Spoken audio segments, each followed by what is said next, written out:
Hey Als community, welcome back to the channel. So guys, the passage that we are going to solve in this video is history of refrigeration, and the question type will be complete each sentence with correct ending. And let's start the video. So we have four questions and we have to match them with the correct ending of that sentence. So let's start the video. So guys, इस passage में हमारे पास चार questions हैं जिनको मैं आपको solve करके बताऊंगा। देखो, हमारे पास जैसे 11th क्वेश्चन है, इसको हमने पहले पढ़ना है, उसमें से कीवर्ड को ढूंढना है एंड देन वो कीवर्ड की मदद से हम लोग लोकेशन पे जाएंगे।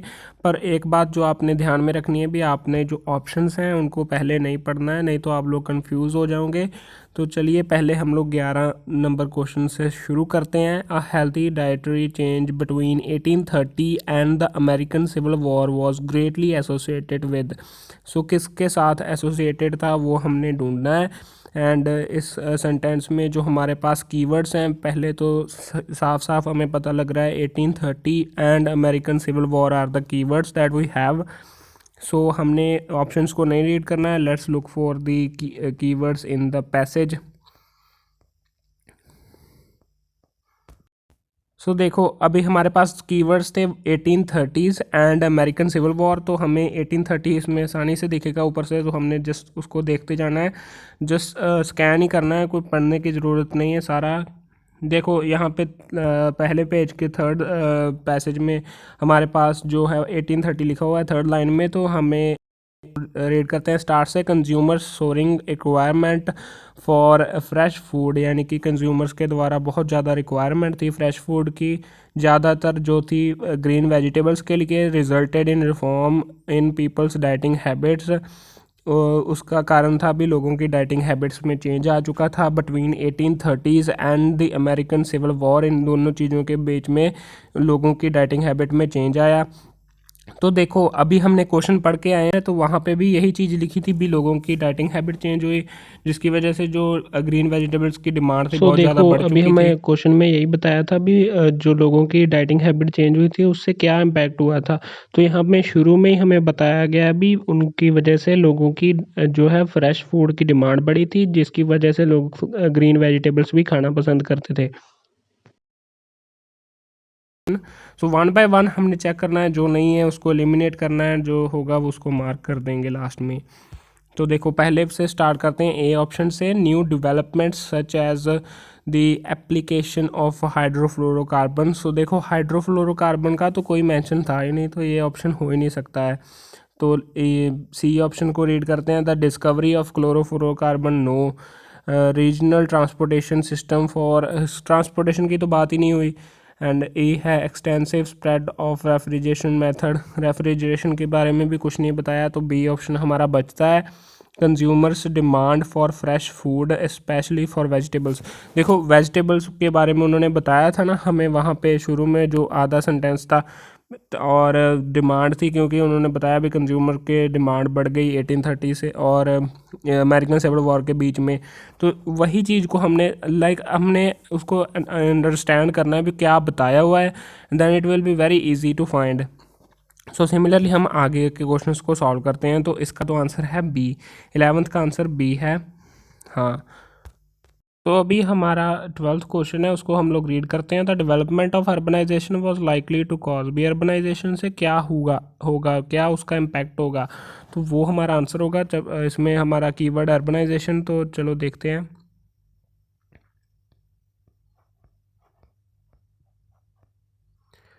तो देखो यहीं पे मेंशन है, accelerated by a drastic expansion of urban areas aided the rapid emulation in economy of populace with the growth of cities and town. यानी कि अर्बनाइजेशन हुआ ही, distance between the consumer and the source of food was enlarge. भी जो distance था food जहाँ पर पैदा होता था और जो कंज्यूम करते थे उनमें बहुत ज़्यादा हो गया। In the 1799 as a commercial product ice was first transported to a canal in the and unfortunately the transport was not successful अभी इसका मतलब ये उन्होंने यहाँ पे बताया भी जो अर्बनाइजेशन हुई ना, अर्बन शहरों में जाकर लोग रहने लग गए, जिसकी वजह से जो गाँव से वहाँ शहर में सामान लाना जो खाने का था वो डिस्टेंस बहुत ज़्यादा बढ़ गया, यानी कि ट्रांसपोर्टेशन के ऊपर जो इसके बारे में बताया हुआ है यहाँ पे। सो देखो पहला हमारे पास ऑप्शन है न्यू डेवलपमेंट सच एज, इसका कोई भी मेंशन यहाँ पे नहीं हुआ है, कंज्यूमर वाला तो हो गया तो ये हो नहीं सकता। The discovery of chlorofluorocarbon it wasn't mentioned over there. And last है extensive spread of refrigeration method, इसका भी कोई मेंशन नहीं है। Regional transportation system for refrigeration for a long distance. So देखो उन्होंने बताया ना भी जो शहर और गांव के बीच में डिस्टेंस था वो बढ़ गया था, उसकी वजह से क्या करना पड़ रहा है, ट्रांसपोर्टेशन कर रहा है। उसके बाद उन्होंने बताया भी आईएस का यूज़ करने लगे, भी आईएस की वजह से जो सामान को फ्रेश रखा जाए, एंड उसके बारे में सारा मेंशन हुआ है वहाँ पे। एंड जो 12th का आंसर है वो डी है। So moving on to the 13th question, which is problems due to water treatment contributed to, भी जो problems water treatment की वजह से आई उसने क्या किस चीज़ में contribute किया। So water treatment is the keyword that we have to look for in the passage.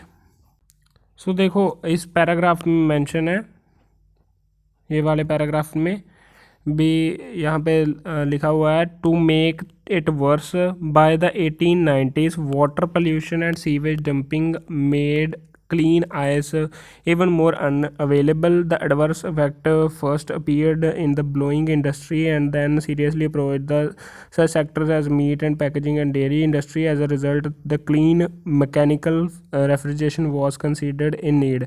So देखो वहाँ पे वाटर पोल्यूशन के बारे में बताया भी, वाटर पोल्यूशन की वजह से जो आइस थी क्लीन वो मिलनी बहुत ही ज़्यादा मुश्किल हो गई, जिसकी वजह से जो इंडस्ट्रीज़ जो इस पे डिपेंडेंट थी उन पे बहुत ज़्यादा सीवियर इफेक्ट आया। एंड जिसके कारण एज अ रिज़ल्ट भी उसके इम्पैक्ट में जो मैकेनिकल रेफ्रिजरेशन है उसकी ज़रूरत बहुत ज़्यादा बढ़ गई।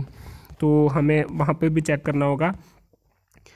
सो लिखा है problem due to water treatment, water treatment के कारण क्या प्रॉब्लम्स आई, ये हमें देखना है one by one. New development such as, इसका कोई मेंशन नहीं है। दूसरा हो चुका है the discovery of chlorofluorocarbon, no mention. Regional ये भी हो चुका है। Extensive spread of refrigeration method, so उन्होंने बताया ना भी वहाँ पे जो रेफ्रिजरेशन मेथड्स का यूज़ करना पड़ा, भी रेफ्रिजरेशन की ज़रूरत पड़ी तो उसके बारे में बताया हुआ है वहाँ पे। तो ई है इसका आंसर, 13th का आंसर ई है। भी वहाँ पर नीड पैदा हो गई, भी रेफ्रिजरेशन की ज़रूरत पड़ेगी क्योंकि वाटर जो उनको सही नहीं मिल रहा था जहाँ से वो आइस ले रहे थे पहले। सो अभी हम लोग 14th क्वेश्चन को सॉल्व करेंगे। The risk of environmental devastation from the refrigeration led to, भी एनवायरनमेंट के ऊपर जो इम्पैक्ट था रेफ्रिजरेशन के कारण उससे क्या हुआ, ये हमारा आंसर होगा। तो एनवायरमेंटल डिवास्टेशन एंड रिस्क जो है हमारा लोकेशन पर जाने वाला कीवर्ड है।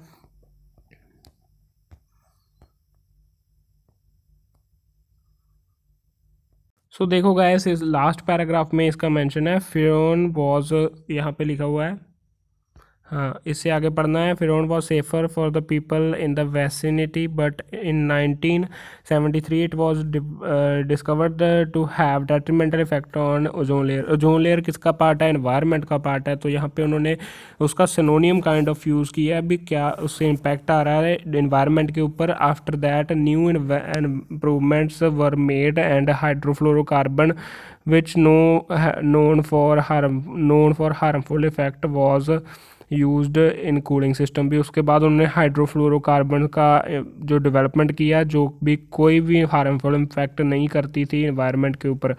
और ऊपर जो ओजोन लेयर है एनवायरनमेंट के लिए सिनोनियम काइंड ऑफ यूज़ किया है। सो देखो यहाँ पे हाइड्रोफ्लोरोकार्बन ए में ही मेंशन है। न्यू डेवलपमेंट हुई ना, पहले तो फिरौन यूज़ करते थे जो सी में लिखा हुआ है, एंड उसके बाद उन्होंने उसके डेट्रीमेंटल इफेक्ट को बचाने के लिए हाइड्रोफ्लोरोकार्बन का यूज़ किया। तो ए ऑप्शन हमारा आंसर है फॉर द 14th क्वेश्चन।